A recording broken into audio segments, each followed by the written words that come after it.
Tantor Audio, a division of Recorded Books, presents American Presidents in Diplomacy and War, Statecraft, Foreign Policy, and Leadership, by Thomas R. Parker. Narrated by Mike Chamberlain. Preface. This book hopes to stimulate thinking about what makes for effective statecraft through a discussion of some of America's iconic presidents, as well as more recent presidents. The goal is to better understand why they were successful or not. Some of the chapters provide an overview of their entire diplomacy, notably that of George Washington, Abraham Lincoln, and Theodore Roosevelt. To provide focus, the chapter on Franklin Roosevelt concentrates on his diplomacy and presidential leadership leading up to the U.S. entry into World War II, and the chapter on Harry Truman analyzes his administration's blunder into provoking Chinese intervention in Korea. There is a wide range of successes and failures to choose from in any period, of course, but the author feels that President Nixon's Middle East diplomacy and President George H.W. Bush's first Gulf War stewardship provide useful lessons about effective statecraft. Conversely, Presidents Carter and Obama, despite their international accomplishments, were tentative and uncertain about military power and diplomacy dealing with security issues. The author also discusses briefly, in the context of diplomatic relations with President Roosevelt, Prime Minister Winston Churchill's audacious decision to bomb the French fleet in 1940 to keep it out of German hands. Conversely, Churchill's prudent decision to avoid committing British troops to Vietnam in the 1950s demonstrates that restraint is as important as assertiveness in diplomacy and war. Such studies of history provide perspectives for students and practitioners of international relations to increase the prospects for success and to avoid being swept up by the passions of the moment. Introduction. In 1953, an American exchange student asked Winston Churchill how one might prepare to meet the challenges of leadership. Churchill replied, "Study history. Study history." To this end, this book is about the statecraft of selected American presidents, as defined by their exercise of diplomatic, military, and economic power. Its goal is to gain insights into why certain presidents were successful in statecraft and why others were less so. We will devote chapters to the diplomacy and wartime leadership of America's most iconic leaders, Presidents George Washington, Abraham Lincoln, Theodore Roosevelt, and Franklin Roosevelt. In doing so, we will compare them to some of their illustrious but less successful contemporaries, notably Presidents Thomas Jefferson, James Madison, and Woodrow Wilson. Statecraft requires the understanding of complex situations, the prudent evaluation of various courses of action, and the ability to learn, adapt, and anticipate, as well as determination.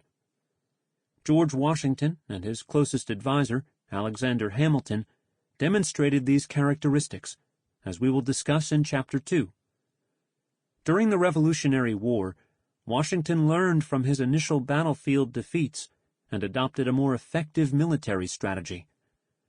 Washington and Hamilton used the complicated European balance of power to their own purposes, first siding with France in the 1780s, and then remaining neutral in the war between France and England in the 1790s. In contrast, Jefferson and Madison, who championed a more idealistic foreign policy based on solidarity among republics, stumbled into the War of 1812 when they failed to understand the balance of power among England, the United States, and Napoleon's France. Statecraft, as discussed in Chapter 3, may require the ability to combine aggressiveness with caution. President Abraham Lincoln did this when he acted prudently toward Britain and France, both of which supported the Southern cause, while prosecuting a relentless war against the Southern states. As mentioned, successful leaders have the ability to learn, including from their own mistakes. We will discuss in Chapter 4 how, as Assistant Secretary of the Navy, Theodore Roosevelt displayed an initial impulsive nationalism, advocating taking the Philippines from Spain in 1898 without understanding the difficulty of defending the islands from a rising Japan. As president, however, Roosevelt successfully mediated among the European and Asian powers while making America a naval world power for the first time. After World War I, Roosevelt and his close associate, Senator Henry Cabot Lodge, advocated for a political military partnership with Britain and France, as opposed to Woodrow Wilson's more idealistic but less practical League of Nations, with its emphasis on deterring aggression through international public opinion. Franklin Roosevelt's policy toward Europe before the entry of the United States into World War II epitomizes the diplomacy of guile, a sometimes useful element of statecraft. As discussed in Chapter 5, Roosevelt led a dovish American public slowly toward possible participation in World War II. His policy was secretive, devious, and relentless. During the war, he had no compunctions about making moral compromises to further the military effort. Beginning with Chapter 6, we examine historical cases from the post-World War II era. President Harry Truman, with his policy during the Korean War, is an example of a reasonable political leader who made serious mistakes in implementing otherwise well-founded policy, the defense of South Korea. Truman and his distinguished Secretary of State, Dean Acheson, were swept along in the triumphalism of General Douglas MacArthur's bid to unite the entire Korean peninsula after his dramatic military success at Incheon in September 1950. Truman could have avoided the ensuing disaster of Chinese intervention if he had listened to the advice of the more prudent State Department advisor, George Kennan. In Chapter 7, we see the importance of adapting to changing circumstances, as displayed by President Richard Nixon and Secretary of State Henry Kissinger during the 1973 Arab-Israeli War. Nixon and Kissinger first sent arms to Israel to avoid further Israeli military setbacks, and then saved the Egyptian army once the war turned in favor of Israel. The post-war negotiations under Kissinger between Israel and the Arabs also provide lessons on challenging international negotiations. Statecraft may involve the tensions inherent in difficult moral dilemmas and the need to stand up to public pressure. In Chapter 8, we examine the debates within the Carter administration in 1978 about whether to urge the Shah of Iran to crack down on Iranian protesters. Ignoring the advice of his national security advisor, Zbigniew Brzezinski, President Carter held back from doing so, only to blunder subsequently into an unrealistic attempt to liberate U.S. diplomatic personnel in Tehran. Careening from caution to recklessness, Carter also represented a turning point in U.S. foreign policy, initiating a new era in American politics in which candidates with no foreign policy experience became the norm for the first time since the 1920s. President George H.W. Bush, an exception to this new norm, displayed a surer touch in his diplomacy and wartime leadership during the first Gulf War in 1990 and 1991. He did not flinch when his military advisers told him that he would have to commit most of the U.S. military to expelling Iraq from Kuwait, as we see in Chapter 9. A subtle student of international affairs, Bush also embodied determination in successful statecraft. Finally, in Chapter 10, we examine the costs of inexperience and ambivalence toward military power. President Barack Obama brushed off the advice of his more seasoned advisers, who argued for prudence during the explosion of political unrest in the Arab world in 2011. He then stumbled into a counterproductive war in Libya. Wavering between imprudence and excessive caution, he subsequently rejected his advisor's advocacy of a firm response to Syrian President Bashar al-Assad's use of chemical weapons against his own citizens in 2013. Obama's Secretary of Defense, Ash Carter, felt that the president was displaying the naivete and arrogance of a smart but inexperienced leader. All of these case studies attempt to shed light on what makes for successful statecraft by studying the past to help guide the present and the future. An old adage says history does not repeat itself, but it does rhyme. Indeed, Churchill's advice to the student in 1953 also included the following: "In history lie all the secrets of statecraft." Chapter 1. What makes for successful statecraft? Before we turn to historical cases in detail, it would be useful to examine the main components of effective statecraft and provide some brief examples of successes and failures from U.S. and international history. Effective policy begins with understanding complex situations and their broad diplomatic, military, and economic aspects, including the motivations of other countries and their leaders, the stakes involved for one's own country, and public opinion. The Vietnam War provides a useful example of a failure by successive leaders to understand a complex situation. The origins of the war went back to 1947, when President Truman rallied American public support for military and economic aid to Greece and Turkey, and, by extension, to any country threatened by communist outside pressures. This position was buttressed by the famous Foreign Affairs article the same year on Containment, the Sources of Soviet Conduct, by U.S. diplomat George Kennan, who argued that Washington should oppose Soviet expansion.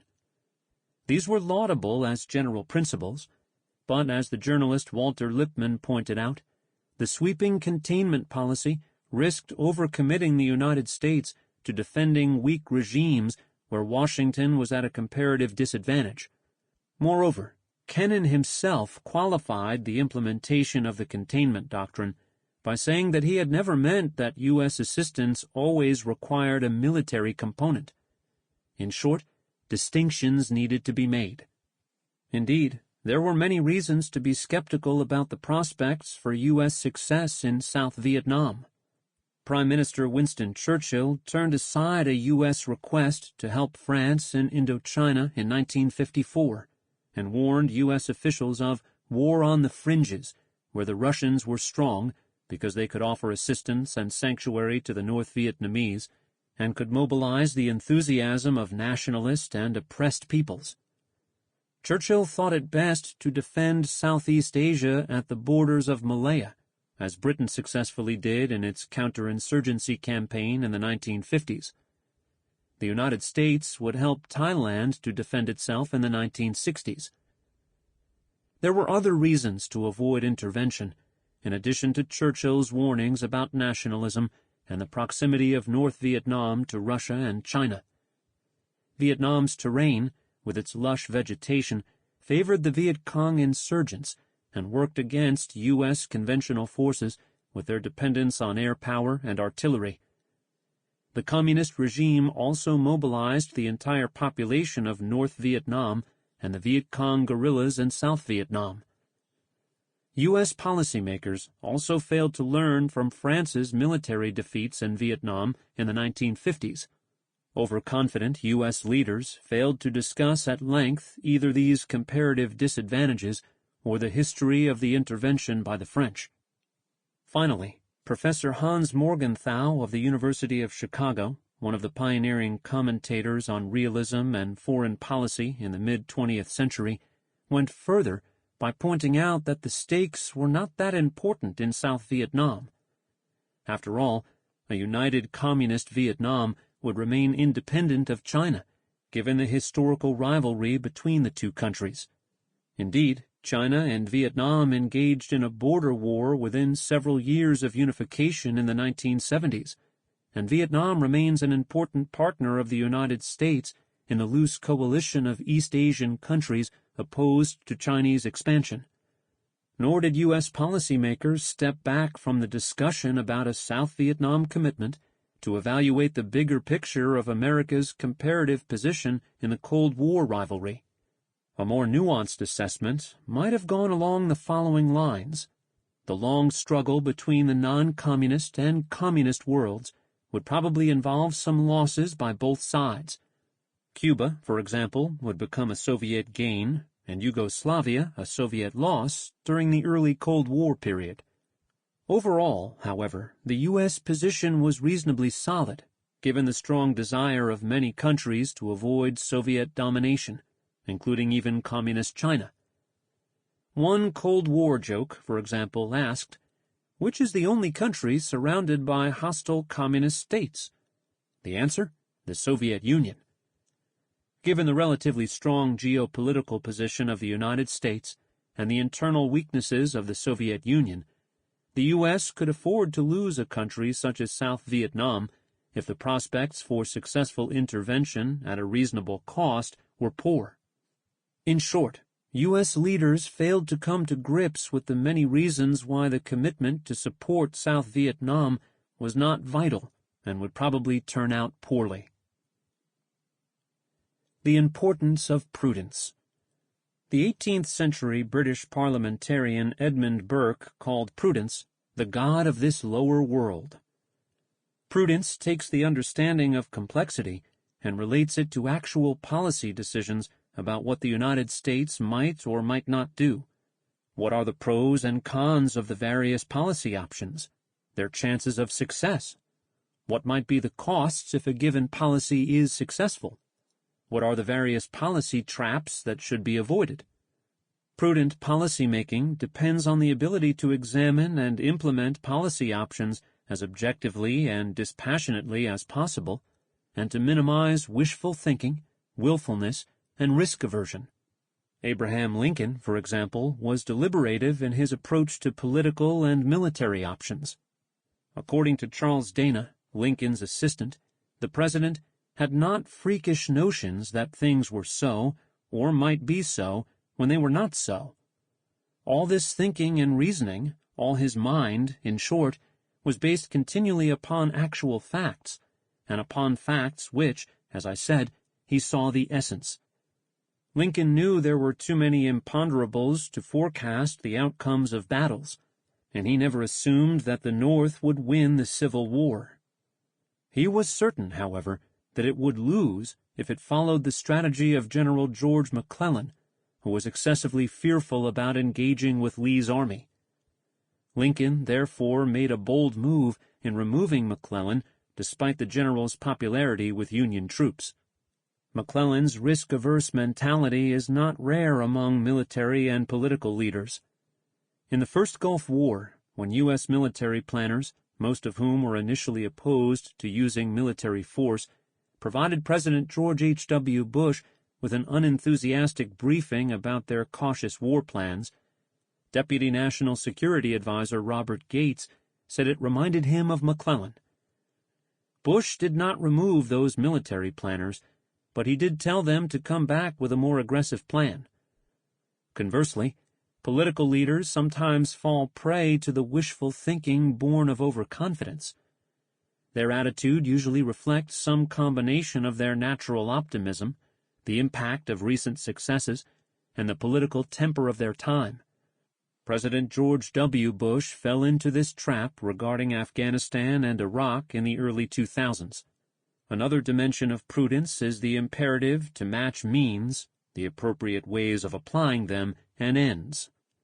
Lippmann expressed this with his well-known formulation, "Without the controlling principles that the nation must maintain its objectives and its power in equilibrium, its purposes within its means, and its means equal to its purposes, its commitments related to its resources, and its recourses to its commitments, it is impossible to think at all about foreign affairs."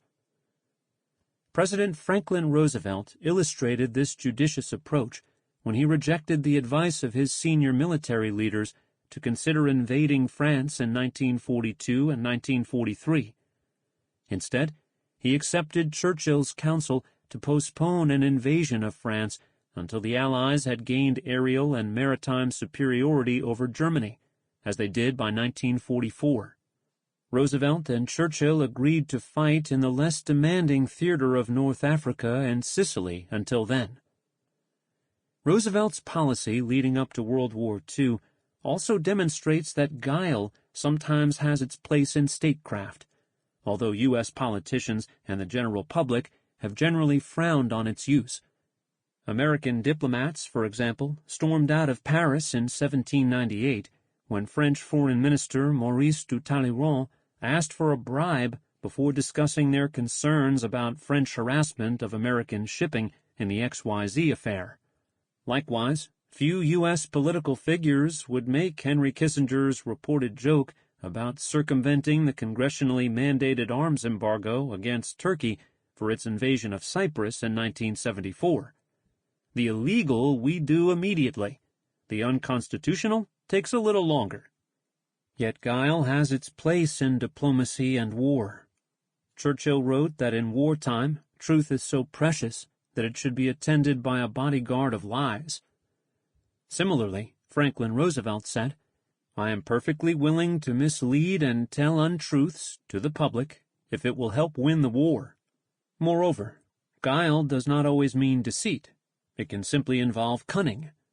Lincoln, for example, outmaneuvered his opponents at the beginning of the American Civil War at the Union Fort Sumter in Charleston, South Carolina.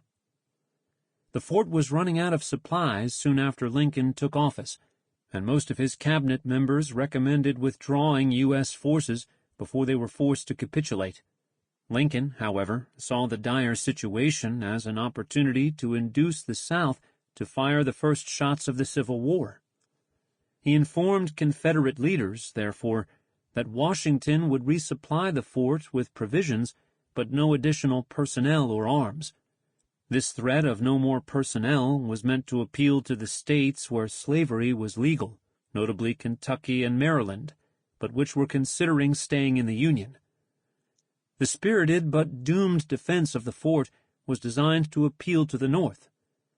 The Southerners fell into the trap of firing first, and Northerners volunteered for military service by the thousands. One of the most remarkable examples of deception in diplomacy involved Talleyrand's attempts to head off Napoleon's disastrous invasion of Russia. When the French Emperor met Russian Emperor Alexander I in 1808, Talleyrand decided to meet secretly with the Tsar. First, Talleyrand would recommend to Napoleon what to say to the Tsar. Talleyrand would then meet Alexander in secret to tell him what Napoleon was going to say, and suggest to the Tsar what he should say to Napoleon in return. It was a tour de force of deceit that many in France considered treasonous, but it was for a just cause. Groupthink. In addition to avoiding excessive caution or overconfidence, a prudent political leader should be aware of other dangerous traps. Students of statecraft have often warned about the dangers of groupthink, when the dynamics of group cohesion discourage a thorough airing of various options. Historians have criticized President John F. Kennedy for approaching the Bay of Pigs invasion of Cuba with this mindset, in contrast to his thoughtful handling of the Cuban Missile Crisis, during which he sought out various points of view. The role of public opinion and the political ambience. Any foreign policy must have some basic level of support from public opinion, or at least acquiescence, for it to succeed long-term. At best, a committed president can go against public opinion if the price and risk are not too high. President Ronald Reagan, for example, went against the prevailing isolationist mood when he supported the Salvadoran government with U.S. trainers against a communist insurgency in the 1980s. As we shall learn with Franklin Roosevelt, true intentions can also be disguised until the national mood changes in light of new circumstances. At the same time, leaders must avoid the mistake of pursuing foolish policies to placate public opinion. At some point, they are likely to pay a price. Despite his skepticism, President Kennedy approved the Bay of Pigs invasion of Cuba for fear of Republican criticism for not taking action against Cuban leader Fidel Castro. Political leaders must also try to avoid being swayed by the ambient political atmosphere, often in reaction to the most recent international events, be they positive or negative. George W. Bush and most of his senior advisers were overly influenced by the relatively easy military victories in Kuwait and the Balkans in the 1990s and the initial success of Afghanistan in 2001. Iraq would be the same, they thought, incorrectly. In contrast, Presidents Carter and Obama, as we shall learn, tended to act with excessive caution during security challenges, in part because of the failure of the Vietnam War and the difficult conflicts in Afghanistan and Iraq. The slippery slope, or mission creep. Prudence requires an awareness of the dangers of how commitments can slide from modest engagements to unintended and overly ambitious ones.